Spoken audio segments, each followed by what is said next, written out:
Guys, I have been using wired mice since I can remember, not because I don't like a wireless mouse, it's more that they are either very expensive or very shit, and that's been the case forever. But I'm here to tell you it's 2025 and times have changed. I'm actually going to show you a mouse that's wireless, good, and cheap. The hell?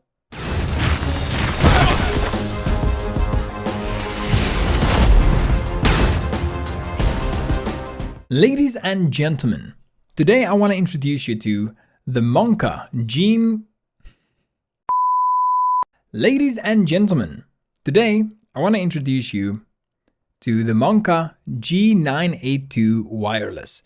This bad boy was sent to me by MARVO a couple of weeks ago, I think about 2 weeks ago, and I've been using this mouse for the better part of a week now to see exactly what the problems are, see exactly why you would like it or even dislike it, so I can give you like the most accurate possible review, I guess, that I can. So let's actually jump into it. Now, first of all, I like going over packaging. Packaging is a cool thing, right? Like, don't you also have the boxes that just lays in your cupboards and it just looks cool, or you just like pack it out? I don't know. I'm a big fan of that. But in any case, packaging. First of all, this looks pretty cool. You see the actual mouse literally on the box. And then you obviously see the specifications at the back, like any other. The side looks pretty simple, like nothing looks out of the ordinary when you're just looking at the box, right? It's a small box.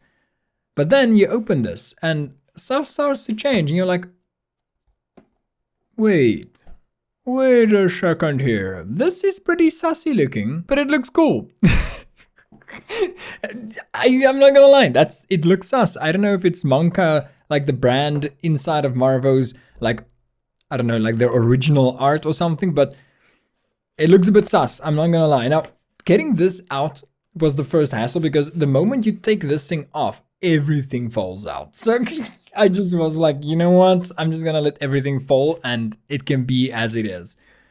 First of all, you see this small little teensy weensy little box thing. Now, this contains the cable. This is a USB-A to USB-C cable.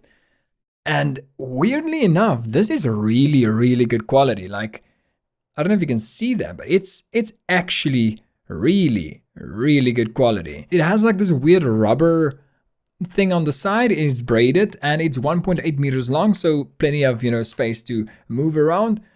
I'm not going to use this though. This is a charging cable essentially, but you can charge it with any USB-C cable, so I don't think that matters. Then you have this weird little packaging thing. It looks like an invitation to a party or something. A small little packaging, and in that you get the user manual, of course, for you user manual nerds, and I'm one as well, don't worry. There you go. You can see everything about the mouse inside of here, again, with the same sussy picture, which I don't know why that is the picture, but that is the picture, and they're going with it. I like it. Why not? And then, obviously, you get your mouse. Now, this MONKA G982 wireless, it's like, it feels like a decent mouse. This thing is really light, coming in at 59 grams. So you can imagine this thing weighs essentially nothing. I mean, my wife has the Cooler Master I don't know, it's like a H1 something. It's a really light mouse. It almost feels like, and looks like the Glorious mouse, right? This thing feels just about the same. Like, it weighs essentially just about the same, which is weird because they have like a wireless receiver and everything in here, like a battery, wireless receivers. Like, there's a bunch more technology supposed to be in here than there would be in like a normal mouse, right? Right, let's get to the specifications. This thing has a tri-connectivity mode, which means that you can either plug it in with USB-C, you can use Bluetooth, which you need a Bluetooth, dongle for, or you can use the 2.4 gigahertz wireless receiver that you get with the mouse. You see at the bottom of the mouse, there's this whole casing thing. Now, I'll open it, but it's not going to be there because it's in my PC at the moment. But you have this nice little carrying case so you don't actually lose the thing, because one of the biggest problems I've always had with wireless mice is the receivers. They just disappear. You plug it in, you plug it out, and then it's gone. And then you just never see this thing again. By the way, guys, this mouse, just on a side note, this mouse costs less than 400 Rand. I'm gonna repeat that. This mouse costs less than 400 Rand. That's like $20 for a wireless mouse. Where will you ever get this? And with the specifications, 1000 Hertz polling rate. I mean, most wireless mice, that's a really cheap, cap out at like 500, maybe 750. But 1000 is pretty much on par with any other gaming mouse, unless you go like really high end to like a 2000s, 4000s, or even 8000 Hertz polling rate. DPI though, 800 to 12,000 DPI. I don't know why you would need more than 12,000. I don't know why you would need less than 800, but you do have the option. Actually, I think there might be a sniper mode that even lets you decrease it more, but I'll verify that in a second and then just tell you. It comes with the software as well though. Now, the software, unfortunately, you have to install yourself, but if you do install it, this is essentially how it's gonna look. You get the MONKA G982W mouse, and that's literally the name of the software. It'll prompt you to say yes or no if you want to go into the program, and then it'll bring up this cool little screen that, I mean, it looks kind of bare bones, but I didn't expect more, if that makes sense. Like, it gives you everything it needs to give you without like sacrificing anything else. Like, it's a really standard as program. On the left, you'll see customize, DPI, and macro. And on customize, you can obviously customize all the different buttons. Then you have your DPI mode, which yet again, you can take from 100, I think. Yeah, what? You can take this from 100 to 12,000 DPI.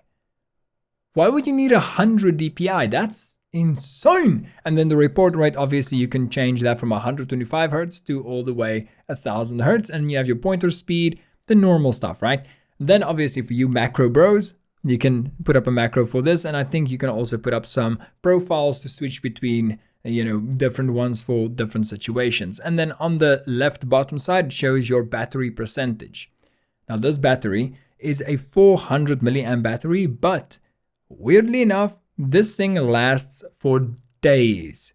When I got it, I'm not kidding you. When I got it, this thing had like 70% battery, and I used it for, I think it was 3 days until it just died on me. And I continuously use it. I use it on stream. I use it on like normal times. I edited some videos with it. Like, I did everything with this mouse, and it still lasted me about 3 days with just like 70% battery, which it already was on when I received it. So it was probably not even supposed to be 70. So it does last quite a while. Coming to the bad parts, there's obviously going to be negatives about a mouse that is as cheap as this. And one of the things is they sacrificed RGB, first of all, because this mouse has absolutely no RGB on it, which for me personally is not a bad thing. I don't mind it because I'm not always a fan of RGB. It actually kind of, in this case, helps it to look more aesthetically pleasing. It almost feels like you can like 3D print a new cover for this and it'll still look pretty cool. I don't know why, but it does look pretty cool. Now, the negative about using this type of, plastic, I guess, would be it feels kind of cheap. Like this whole mouse, it feels kind of cheap. Like you can feel it's a cheap plastic. If I just push it a little bit too much, it's gonna make this weird creaking sound. You know, that plastic creaking. I mean, listen to this. It just, I don't know, it sounds kind of weird. I don't know if you could hear that, but it sounds kind of weird if you kind of push your hands together. So yeah, that's interesting. One more interesting thing that I saw they did, which I originally thought was a negative, but I switched my mind over to say, okay, this is actually a really good positive, is you'll see there's no DPI button on the mouse. And no, you don't need to use software to change it. The DPI button is on the bottom, on the left, right there. You have to press that button to change your DPI, but this for me now is amazing. Because do you know how many times I've pressed the middle button because I just wanted to scroll a wheel, just press a button, and then I changed my DPI and everything was screwed. Like, have you jumped from 800 to like 3000 DPI in a game like Counter-Strike. You do not want to do that. In any case, guys, what do you think about this mouse? Do you think this is an actual winner for the price? Or do you think that maybe they should wait a little while longer until technology improves even more? Let me know in the comment section down below. And subscribe if you haven't already, because I'm actually doing another product review just next week. You'll see the box right there. And then another one right there. So stay tuned for all the product reviews, some nice little gaming videos, news, and I'll see you in the next one. Peace out, guys.